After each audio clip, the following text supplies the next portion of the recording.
For 10 long years, he lived in a world he believed was built on love, loyalty, and family. Every morning began with the sound of little footsteps running into his room, arms wrapping around his neck, tiny voices calling him Dad. He poured his entire heart into those moments, never questioning their authenticity. He worked double shifts when money was tight, skipped outings with friends, and abandoned personal ambitions simply because he wanted to be present for his children. Their laughter was his joy, their needs his priority, and their future his responsibility. He never imagined that something so pure could have been founded on a lie so cruel. During those years, he wasn't just raising children, he was shaping an identity for himself as a father. He learned how to braid hair, how to soothe fevers at midnight, how to juggle work meetings with school pickups, and how to stay awake through exhaustion just to watch them sleep. He celebrated every birthday with more passion than his own, capturing photos, making scrapbooks, and memorizing every milestone. Every "I love you, Dad" felt like a reward for the sacrifices he eagerly made. He wore fatherhood like a badge of honor, believing it was the greatest role life had offered him. But behind the love and devotion, he carried invisible burdens too. Money was often tight, but he never let the kids feel it. He'd skip lunch so he could afford their school projects. He drove an old car so his wife could drive something safer. He took extra late night jobs to make sure the kids never felt left out when others had outings or new clothes. To him, providing wasn't an obligation. It was love in action, and he never once doubted that he was doing it for his family. Friends admired him for being a responsible, caring, and selfless father. Even strangers would compliment his patience in public, watching him carry a child on one shoulder while holding another's hand. He took pride in the kind of man he had become. He believed the family reflected a shared dream with his wife, a dream they built together through love, commitment, and mutual respect. He never once suspected deceit. Even on days when his wife acted distant or irritated, he assumed it was stress, not betrayal. Whenever someone joked about DNA tests or paternity doubts, he laughed them off, confident in his wife's loyalty and in the bond he believed he shared with his children. After all, these kids looked up to him, depended on him, and adored him. What other proof could a man need? Those 10 years weren't just a timeline. They were his identity, his pride, and his purpose. He wasn't playing a role. He was living it with every ounce of sincerity in his heart. And that sincerity made the eventual truth even more devastating. Because when you give a decade of your life to something you believe is real, the betrayal doesn't just break your heart. It fractures your entire sense of self. The truth didn't explode into his life with drama or warning. It slipped in quietly, disguised as something ordinary. A simple moment, a passing comment, or a medical form needing basic genetic information ignited a suspicion he never imagined he would have. At first, he dismissed it. He felt guilty for even letting the thought brush his mind. He trusted his wife, trusted the life they had built, trusted the children who looked at him with absolute love. But something about that moment stayed with him, burrowing deep into his mind like a splinter he couldn't ignore. For the first time in 10 years, he felt a strange distance between himself and the reality he had always embraced. It began with confusion, little pieces that didn't quite add up once he allowed himself to notice them. His wife's defensiveness, her late night messages, the way she panicked when he touched her phone, the odd tension that appeared whenever certain topics came up. He had always been the kind of man who gave the benefit of the doubt, who trusted with his whole heart. But doubt, once awakened, grows rapidly. It twists memories, amplifies inconsistencies, and makes even normal things feel suspicious. He found himself looking at the children more closely, comparing features, wondering about timelines he had never questioned before. And every time he tried to push those thoughts away, something else would happen that made it harder to ignore. Eventually, he decided he needed certainty, not because he didn't love the kids, but because he couldn't live with uncertainty eating him alive. The day he took the DNA tests felt heavy, like he was committing a betrayal by simply seeking the truth. His hands shook as he sealed the envelopes. He kept telling himself it was nothing, that he would laugh about it later. But a quiet voice inside him whispered that something was deeply wrong. Waiting for the results was torture. Every moment spent with the children felt both precious and painfully fragile. He carried a secret fear he couldn't share with anyone, not even the woman he had once considered his best friend. When the results finally arrived, his world didn't shatter with noise. It collapsed in complete silence. 3 lines of cold, clinical text delivered the truth with brutal clarity. He was not the biological father. Not of 1 child, not of 2, none. 10 years of memories, sacrifices, dreams, and unconditional love were overturned by a simple percentage number. The shock was so severe it stole his breath. He read the results again and again, hoping the numbers would change, hoping it was a mistake, hoping reality could be undone. But truth is unforgiving, and once spoken, it cannot be unheard. For a few minutes, he couldn't move. His mind played back every moment, every laugh, every hug, every "Dad, I love you." The weight of betrayal felt suffocating. It wasn't just that his wife had cheated. It was that she had allowed him to live a lie, year after year, knowing he was raising children who weren't his. The discovery didn't just break his trust. It dismantled the life he believed he had built. It replaced love with deception, admiration with pity, and identity with a hollow ache that settled deep within his chest. It was the moment he realized that everything he thought he knew about his life was nothing more than a carefully crafted illusion. The wife's betrayal wasn't a moment of weakness or a single impulsive mistake. It was a long-term deception built brick by brick, lie by lie, over the span of an entire decade. What made her actions so cruel was not just the cheating itself, but the way she crafted an entire alternate reality around him, ensuring he would never suspect anything. She didn't stumble into infidelity. She managed it, nurtured it, and protected it with careful precision. Her affair wasn't hidden in secrecy alone. It was hidden behind him, behind his trust, behind the family image she maintained so he would never think to question her. She knew exactly what she was doing. Every time she smiled at him across the dinner table, every time she thanked him for helping with the kids, every time she leaned on him in public as a loving wife, she played a role she perfected. Over years, she balanced 2 lives effortlessly, one with him where she acted like a devoted partner and another with the man who fathered her children. She manipulated schedules, created alibis, and staged emotional responses to keep suspicion away. When she came home late, she had ready-made excuses. When she acted distant, she blamed stress, motherhood, or exhaustion. She was strategic, always making sure her lies were wrapped in believable stories. She even weaponized his trust. She knew he was loyal, faithful, and deeply committed to family. She relied on that, using his goodness as a shield for her deceit.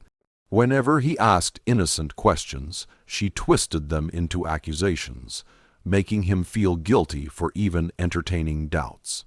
Gaslighting became second nature to her, a tool she used subtly and confidently. If he noticed something odd, she would laugh it off. If he felt disconnected, she would initiate affection just enough to keep him believing the marriage was real. She was skilled at giving just enough love to keep him blind, just enough attention to keep him stable, and just enough affection to maintain the illusion. Her manipulation extended even to the children. She encouraged their bond with him, knowing the stronger the attachment, the more secure her lie became. The kids, innocent and unaware, were used as emotional anchors to keep him tied to a family that wasn't truly his. She let him raise them, discipline them, comfort them, and love them as if they belonged to him, all while knowing the truth in her heart. She watched him proudly call himself their father, watched him cry at their birthdays, watched him sacrifice endlessly, never once stepping forward to reveal the truth. Her deception was planned, it was deliberate. She chose silence every single day for 10 years. She lived comfortably under the roof he paid for, with the stability he worked to provide, while secretly knowing that the foundation of their marriage was rotten to the core. She stripped him of his right to choose, denied him the truth he deserved, and allowed him to build a life based on a lie she orchestrated. In the end, her betrayal wasn't just a breach of loyalty. It was the theft of his identity, his fatherhood, and his trust in humanity. She didn't just cheat on him, she constructed a beautiful, believable illusion and let him live inside it, unaware that she had designed it to collapse the moment truth finally surfaced. The moment the truth settled in his chest, something inside him shifted, not with rage, not with impulsive fury, but with a cold, controlled clarity he had never felt before. The heartbreak was there, heavy and suffocating, but beneath it grew a sharper instinct, the need to reclaim control over a life that had been stolen from him. In the days that followed, he didn't shout, he didn't confront, and he didn't crumble in front of her. Instead, he learned to move through his pain like a man studying a battlefield. Every memory hurt, every glance at the children was a reminder of what he'd lost, but he refused to let his devastation dictate his next move. If she had spent a decade crafting lies, then he would spend as long as needed crafting the truth carefully, quietly, and with a precision she would never see coming. He became a master of silence. Where before he had been open and expressive, now he learned to speak less and observe more. He paid attention to her reactions, her routines, the inconsistencies in her stories. He replayed old arguments in his mind, moments he once dismissed as stress or fatigue. Slowly, he began to identify the patterns of deceit she had woven so expertly. The evidence had always been there. He simply never looked for it. Now he studied it like a detective decoding a case file built from his own suffering. As the pain transformed into strategy, he realized something important. The truth was powerful, but timing was everything. Exposing her instantly might have brought temporary satisfaction, but it wouldn't give him justice. He didn't want a dramatic explosion. He wanted consequences that echoed. So he gathered documents quietly, financial statements, messages, patterns of behavior, legal information. He researched his rights, consulted experts without mentioning names, and learned exactly how the law treated cases of paternity fraud. Every night, while she slept peacefully believing her lie was safe, he was building the foundation of her downfall. He also mastered the art of patience. He didn't accuse her. He didn't confront her. He didn't let her see even a flicker of suspicion in his eyes. She believed she still controlled the narrative, that he remained the trusting husband she had manipulated for years.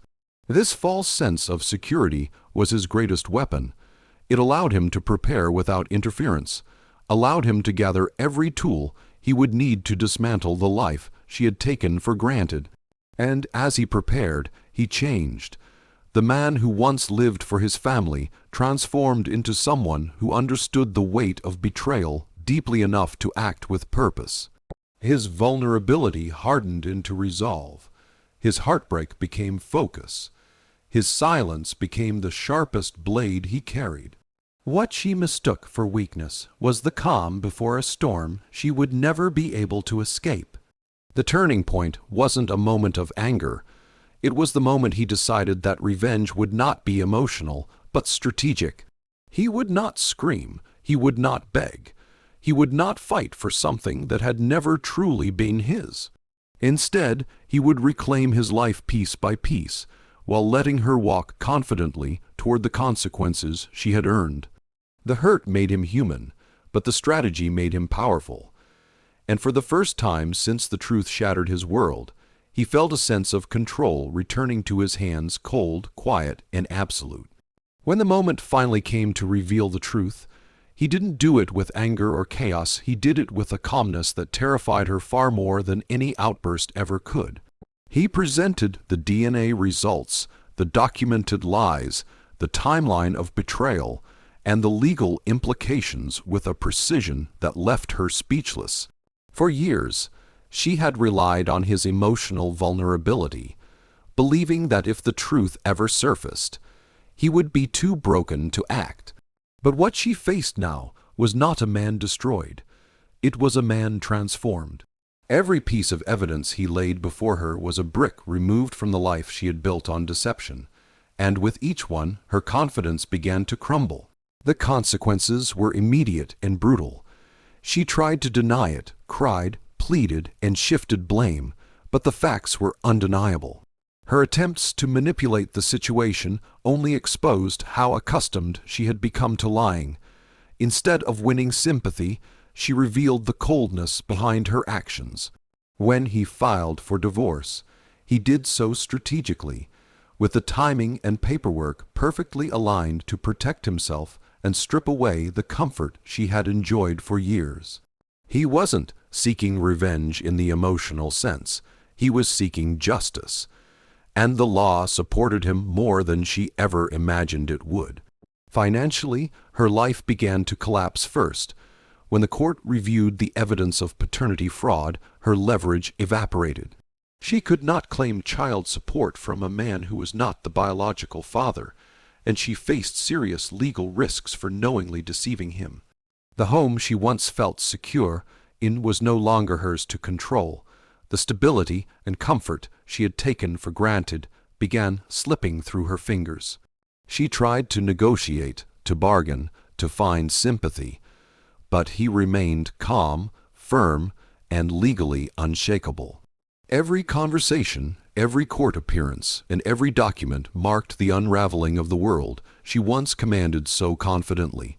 Socially, the fallout was even more devastating. Friends who had admired their marriage, neighbors who praised their family image, and relatives who believed she was a devoted mother, all now whispered about her betrayal. People who once invited her with warmth now treated her with restrained caution. The reality of what she had done spread in quiet conversations and subtle glances she couldn't escape. Her reputation, once polished and admired, became tainted by a truth she could no longer hide behind his silence. Emotionally, she fell apart, not because she felt genuine remorse, but because she had lost control. The man she once manipulated effortlessly now saw her clearly, without illusions, without softness. His silence, once a sign of trust, had become a wall she could no longer climb. He didn't argue with her. He didn't comfort her. He didn't feed her the emotional responses she relied on to twist situations in her favor. Instead, he walked away from every confrontation with a steady calmness that reminded her she no longer had power over him. The ultimate revenge wasn't destruction. It was liberation. He reclaimed his life, his identity, and his future, leaving her trapped in the ruins of her own lies. She was forced to live with the consequences she had created, alone and exposed, and the man she thought would break instead became the one who rebuilt himself stronger than she ever imagined. His revenge was not loud or violent. It was silent, permanent, and brutally righteous.